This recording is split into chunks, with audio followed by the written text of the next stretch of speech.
Assalamualaikum warahmatullahi wabarakatuh. Halo teman-teman, perkenalkan saya Vanisri Aprilia. Pada video kali ini saya akan menyampaikan sedikit tentang keterampilan dasar mengajar. Keterampilan dasar mengajar mempunyai 13 poin. Yang pertama, keterampilan membuka pembelajaran. Yang kedua, keterampilan bertanya dasar.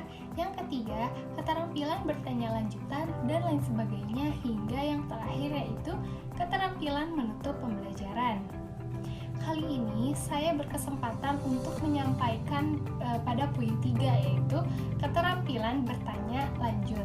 Pertanyaan lanjutan merupakan pertanyaan yang lebih mengutamakan usaha pengembangan keterampilan berpikir siswa, memberikan kesempatan partisipasi mereka, dan mendorong siswa agar bisa lebih berpikir secara kritis. Keterampilan bertanya lanjut dibentuk atas dasar penguasaan komponen-komponen keterampilan bertanya dasar.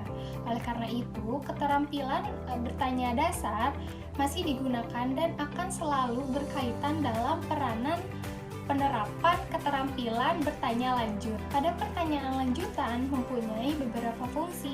Yang pertama, mengembangkan kemampuan dalam menemukan, mengorganisasi, dan menilai informasi.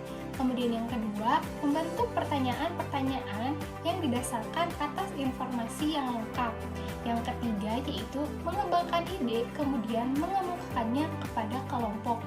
Dan yang terakhir yaitu memberi kesempatan untuk meraih hasil yang melebihi biasanya mereka capai. Adapun 3 komponen dalam keterampilan bertanya lanjut. Yang pertama yaitu pengubahan tuntutan tingkat kognitif dalam menjawab pertanyaan. Pertanyaan yang diberikan oleh guru dapat mengundang proses mental yang berbeda-beda.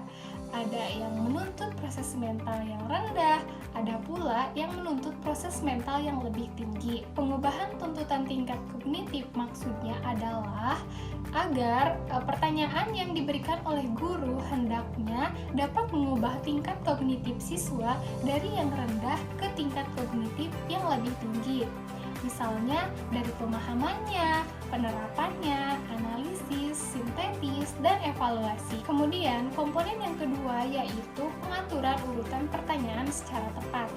Pertanyaan diberikan bertujuan untuk mengembangkan tingkat kognitif yang sifatnya lebih rendah ke yang lebih tinggi dan kompleks. Dalam memberikan urutan pertanyaan, guru harus memberikannya secara logis dan terurut. Misalnya, pertama seorang guru mengajukan pertanyaan pemahaman, setelah itu pertanyaan penerapan, analisis, sintetis, dan diakhiri dengan pertanyaan tingkat evaluasi. Komponen yang ketiga atau yang terakhir ini yaitu menggunakan pertanyaan pelacak. Maksudnya, jika ada jawaban siswa yang dianggap benar oleh guru, tetapi jawaban tersebut masih bisa disempurnakan, maka guru dapat mengajukan pertanyaan pelacak. Hal ini dimaksudkan untuk mengetahui sejauh mana sih pengetahuan siswa yang berkaitan dengan jawaban yang mereka kemukakan. Ada beberapa teknik pertanyaan pelacak yang dapat digunakan oleh guru. Teknik yang pertama yaitu klarifikasi. Maksudnya, jika ada salah satu siswa menjawab pertanyaan yang kurang tepat, maka guru dapat memberikan pertanyaan pelacak yang meminta siswa untuk menjelaskan atau mengungkapkannya dengan kata-kata atau redaksi lain sehingga jawaban siswa lebih baik lagi, atau menyuruh siswa untuk mengulangnya dengan bahasa yang lebih lugas. Contoh pertanyaannya, dapatkah kamu menjelaskan sekali lagi apa yang kamu maksud? Itu adalah teknik yang pertama. Teknik yang kedua yaitu meminta siswa untuk memberikan alasan.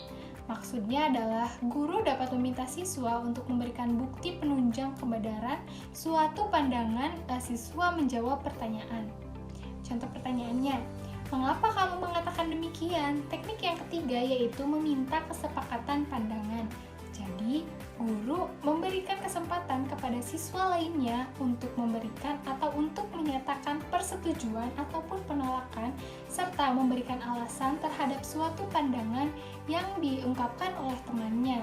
Hal ini bertujuan untuk memperoleh pandangan yang benar dan dapat diterima oleh semua pihak. Contoh pertanyaannya, siapa yang setuju dengan jawaban itu? Lalu, mengapa? Teknik yang keempat yaitu meminta ketepatan jawaban. Jadi, jika ada siswa jawaban yang belum tepat, maka guru dapat meminta siswa tersebut untuk meninjau kembali jawaban itu agar diperoleh jawaban yang lebih tepat. Atau, guru juga dapat menggunakan metode memberikan pertanyaan dengan sistem bergilir. Teknik kelima yaitu meminta jawaban yang lebih relevan. Guru mengajukan pertanyaan yang memungkinkan siswa menilai kembali jawabannya atau mengemukakannya kembali jawaban siswa tersebut menjadi lebih relevan. Selanjutnya ada teknik keenam yaitu meminta contoh. Jadi, jika ada jawaban siswa yang kurang jelas, maka guru dapat meminta siswa untuk memberikan ilustrasi atau contoh yang konkret. Contoh pertanyaannya, dapatkah kamu memberi satu atau beberapa contoh dari jawabanmu? Oke, teknik selanjutnya yaitu meminta jawaban yang lebih kompleks. Jadi, guru dapat memberikan penjelasan agar jawaban siswa menjadi lebih kompleks dan mampu menemukan ide-ide penting lainnya. Contoh pertanyaannya seperti ini.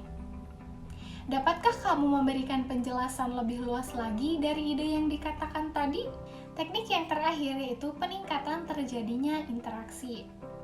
Agar siswa lebih terlibat dan bertanggung jawab atas kemajuan hasil belajarnya, maka guru tuh hendaknya mengurangi bahkan menghilangkan peranannya sebagai penilai sentral.